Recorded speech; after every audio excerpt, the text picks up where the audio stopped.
You were a great kingdom. Then you were erased from the map for 123 years. 3 empires literally divided you between them. Your people were scattered. Your language was forbidden. Yet somehow you came back. This is your life as Poland, the beginning. It is the year 966 and you do not exist yet. You are scattered Slavic tribes living in the forests and plains between powerful enemies. To your west are the German kingdoms. To your east is the vast wilderness. To your north are the Baltic tribes. A duke named Mieszko I realizes something crucial. The only way to survive is to unite. The only way to be taken seriously by Europe is to convert to Christianity. So he does both. In one moment, he claims all the surrounding tribes. In the next he declares the entire region Christian. Poland is born. For the next few centuries you grow into something remarkable. You defeat the Teutonic Knights, who tried to conquer you. You expand your borders. You become one of Europe's most powerful kingdoms. By the 1600s you are the largest country in Europe. Your king is one of the most powerful rulers on the continent. But power corrupts the nobles. They start fighting each other. Government becomes weak. Your military becomes divided. Your enemies are watching. The vultures gather. By the 1700s, you are surrounded by 3 growing empires. Russia under Catherine the Great to the east, Prussia under Frederick the Great to the west, Austria to the south. All 3 are watching. All 3 are hungry. All 3 see weakness. Your government tries to reform but it is too late. In 1770 the 3 empires meet in secret. They do not declare war. They do not invade. They simply agree on a division. Catherine the Great takes the eastern third of your territory.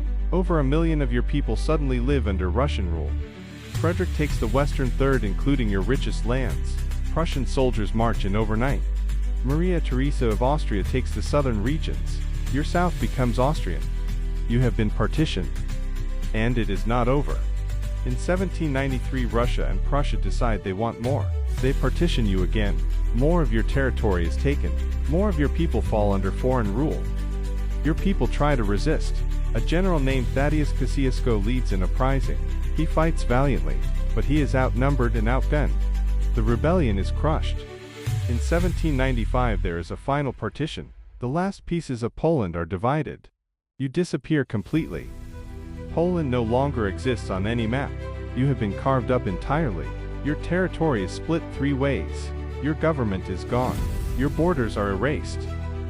The long darkness. For the next 123 years, you do not exist as a nation. Your people live as subjects of 3 foreign empires. In the east they speak Russian at gunpoint.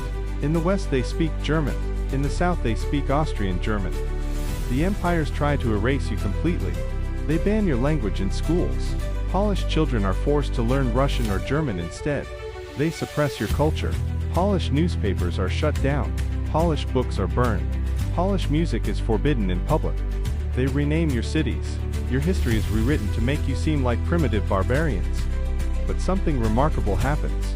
Polish mothers secretly teach their children Polish in their homes. Polish priests hide Polish books in churches. Polish writers publish under fake names. Your culture survives underground. Throughout these 123 years, your people never stop trying to break free. There are rebellions, uprisings, revolts against Russian rule. The most famous is the January Uprising of 1863. Poles rise up against the Russian occupation. But the Russian army is too powerful. The uprising is brutally crushed.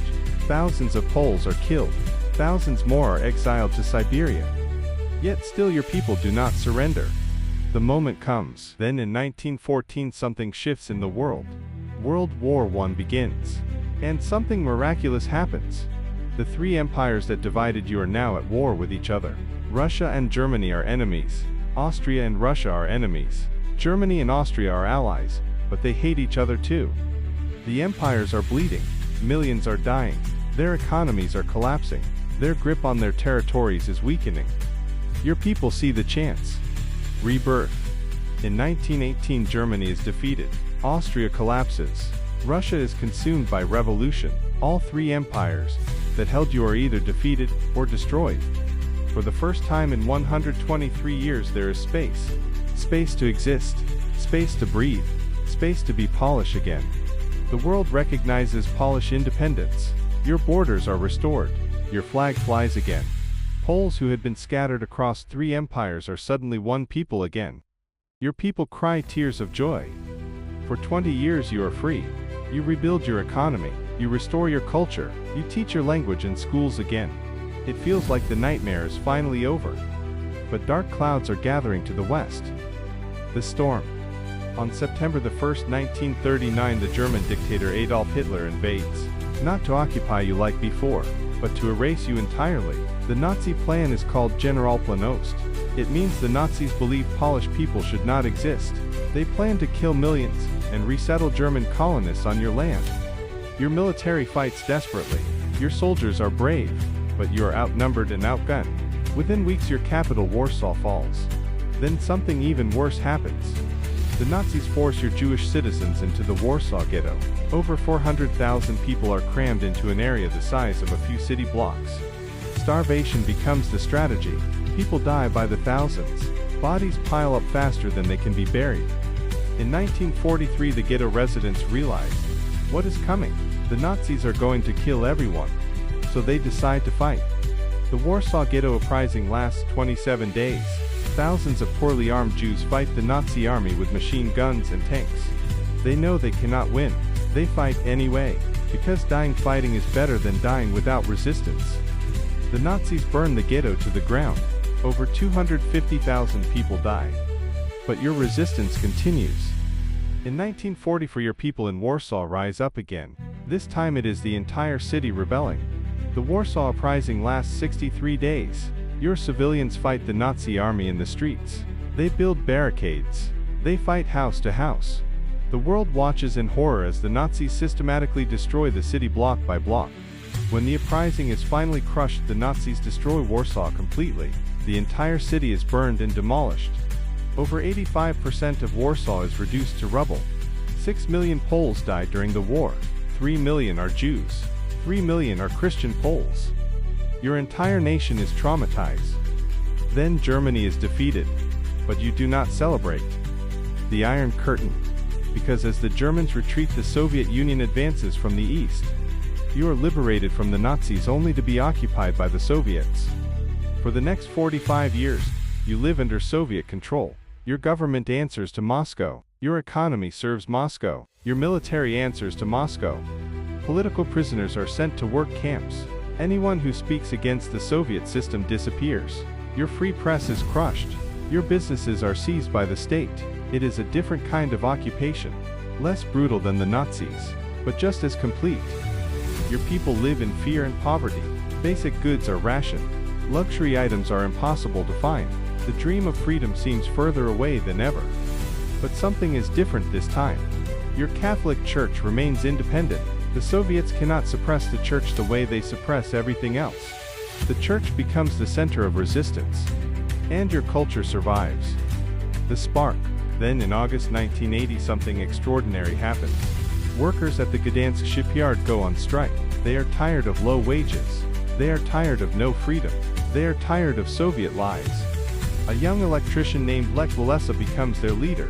He is not educated. He is not a famous activist. He is just a worker who believes in freedom. The strike spreads. Soon there are strikes at factories across the country. Thousands. Then tens of thousands. Then hundreds of thousands. They call themselves Solidarity. One word. Simple. Powerful. The Soviet Union is terrified. This is different from other rebellions. This is not armed revolution. This is peaceful resistance that cannot be stopped. For a moment it looks like you might actually break free. But the Soviet military cracks down. Walesa is arrested. Martial law is declared. Solidarity is banned. It seems like freedom is crushed again. But it is not. The collapse. By the late 1980s, something is happening in the Soviet Union itself. The system is failing. The economy is collapsing. The people are losing faith. The Soviet leader Mikhail Gorbachev realizes the system must change. He introduces reforms. He loosens control. He allows some freedom of speech. In Poland, this crack in the wall becomes an opening. Solidarity emerges from underground. Walesa is released from prison. The movement demands elections. In 1989, the Soviet Union does something unthinkable. It allows Poland to hold free elections. For the first time in 45 years, your people can vote freely. Solidarity wins in a landslide. Lech Walesa becomes the first elected president of a free Poland. The Soviet Union does not invade. It does not arrest anyone. It simply accepts the results. Modern Poland. Today you are a member of the European Union.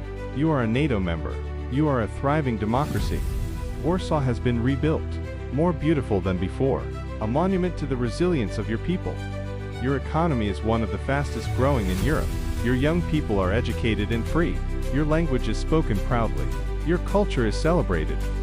Closing. You were divided among 3 empires. You were erased from maps for 123 years. You were occupied by Nazis, who tried to destroy you. You were controlled by Soviets for 45 years. Yet you never stopped being Polish. Your culture survived in kitchens and churches. Your language survived in whispered conversations. Your people never surrendered their identity. From Kosciuszko to Walesa, from the partitions to the Warsaw Uprising, from Soviet tanks to free elections, your story is one of a nation that refused to disappear. This is your life as Poland, a people who would rather fight than fade away.